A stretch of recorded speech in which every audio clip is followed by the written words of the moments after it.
Welcome to the third lecture in Module 5. Now, in the previous lecture, we went over basically how HTTP works. Now, in the next two lectures, we'll look at first the request side of that protocol and then the response side of the protocol. So here we're going to consider the request side of the protocol. Now, the client side of this protocol for an HTTP 1.1 request consists of three parts. The first is a request line. The second is a header.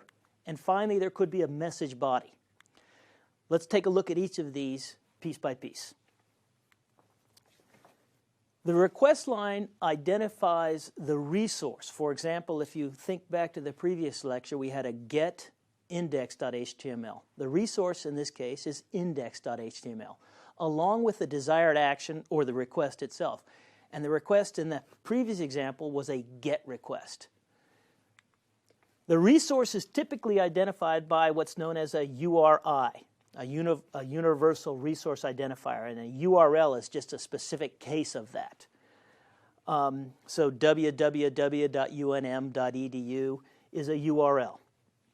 Now there are 9 different types of requests that you can make in HTTP 1.1. Let's take a look at each of them. You could make a head request. And this is the same as a GET request. We saw the GET request previously when we requested index.html and the server returned it to us. But in this case, if you do a head request, this is a lot of times just used for debugging purposes. It's a GET request, but nothing's returned from the server. The GET request is a very common request. It's typically the first thing that happens in a web application. So you request a resource with a GET request. A POST is how you submit data to a web application. So a POST request typically has a portion in the body that contains what you'd like to store on the server side. So it's creating a new resource on the server side. Delete. Delete is one you should be aware of. This is how you delete a resource on the server side. And then I'll let you read through these others, but primarily we'll be using get, post, and delete in our web application architecture, so you should understand how those work. There's also a last one here, this patch request. So let's talk a little bit more about the head, get, options, and trace. These are referred to as safe methods, and what that means is that they should not produce any side effects on the server. So it's important for you to understand that. You don't want to write something on your server side that accepts a GET request and actually changes the database. That would be violating this principle that these are supposed to be safe methods. So safe methods are just intended for information retrieval. So for example, when we did get index.html, we're just trying to retrieve that HTML and not change it in any way. So if you implement GET methods in safe ways, as I've just described, where they don't change the state of the server side, then you can execute many of them, the same request, and it'll always do the same thing. It will never change the state of the web application. What this means is that the server can cache that request. The next time you make it, it can just return that response without having to do any computation on the server side. This is one of the things we talked about previously that speeds up web applications, makes them more responsive. So the other side of this, you have these post, put, and delete methods, which can cause side effects. You would expect if you post something new that it would change what's on the server, or if you delete something. So these aren't safe methods. However, they should satisfy this property that they're idempotent, which means that if you execute multiple of these requests in a row, they shouldn't. The first request is the only one that should change the server, and after that, the same effect should occur. So, as an example, if I delete the same resource 10 times, the server should look the same after each of those 10 delete requests. You wouldn't want a delete request to delete a resource, make the same one, and something else was deleted. So this is this notion of idempotent. So, by the way, if you think about it, safe methods are, just by their very nature, idempotent as well.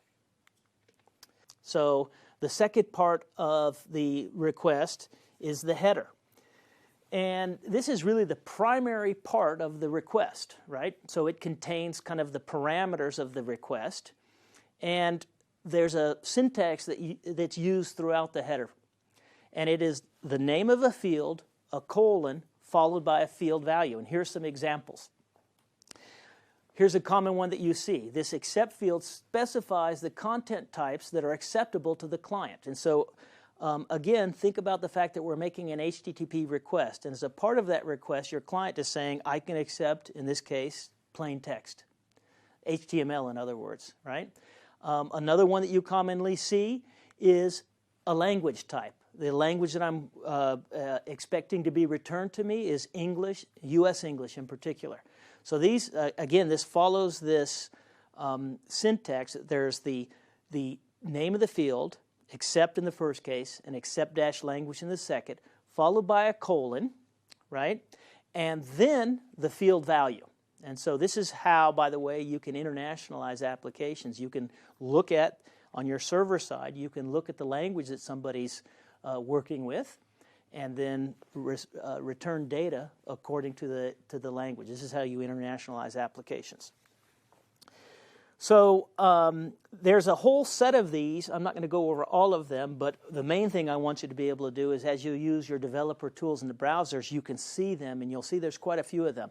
If you go to this Internet Engineering Task Force, they've defined a bunch of these, and you can take a look at them, and you can see what's available for you to use in this case.